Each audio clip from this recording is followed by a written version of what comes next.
সব সাইজের কাঠ। আমরা চট্টগ্রাম বিশ্ববিদ্যালয়ের শিক্ষার্থী এখানে উপস্থিত আছি প্রায় 15 থেকে 20 জন। আমরা দেখতে পাচ্ছি যে আমাদের পাশে পানির মধ্য দিয়ে অনেক কাঠ দেখা যাচ্ছে, সব সাইজ করে কাটা।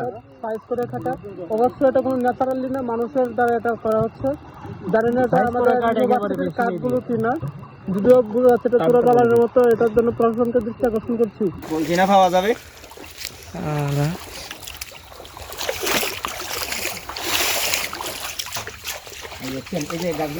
কি গাছ ভাই এটা?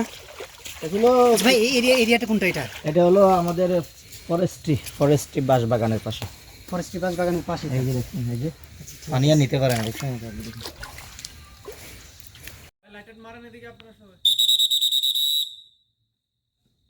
সবে পরিবারে আমাদের একজন স্টুডেন্ট ভাই পোস্ট দিয়েছে যে জিরি পথ দিয়ে আসলে গাছ পাচার করা হচ্ছে।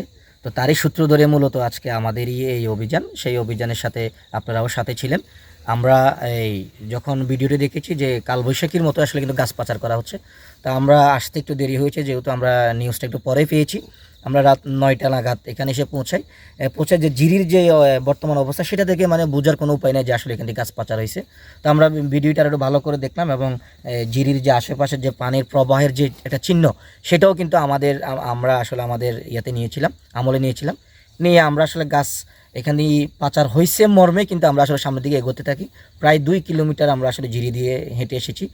আর আরেকটি কথা বলি রাখি, জিরি পথটা হলো একেবারে বিশ্ববিদ্যালয়ের একদম লাস্ট ইয়াতে অবস্থিত হওয়াতে কারণে বিশ্ববিদ্যালয়ের যে মূল পয়েন্ট দিয়ে গাছগুলো আসলে বের করা কোনোভাবে পসিবল না, যেহেতু আমাদের প্রত্যেকটা গেটেই কিন্তু আমাদের নিরাপত্তা জোরদার করা আছে।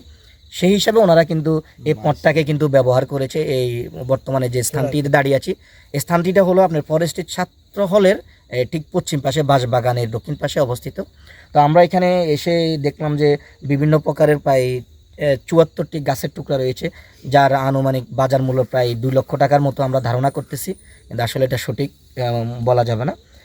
আর আমাদের এখন গাছগুলো ধরা পড়ে আমরা আমাদের ঊর্ধ্বতন কর্তৃপক্ষকে জানিয়েছি। ওনারা আমাদেরকে যেটি জানিয়েছেন, আমাদের নিরাপত্তা দপ্তরের প্রশাসক এবং প্রক্টর মহোদয়, যেহেতু এখন রাত্রিকালীন গাছগুলো উদ্ধার করা সম্ভব না, আমরা তবে গাছগুলো জব্দ হিসাবে রাত্রিকালীন আমাদের নিরাপত্তা এই দপ্তরের সদস্যরা এখানে নিয়োজিত থাকবেন। আমরা যেহেতু গাছগুলো ফরেস্ট্রির আন্ডারে, আমরা ফরেস্ট্রিকে জানিয়েছি, ওনারা বলছে যে এগুলো সকালবেলা ওনারা প্রয়োজনীয় ব্যবস্থা গ্রহণ করবেন।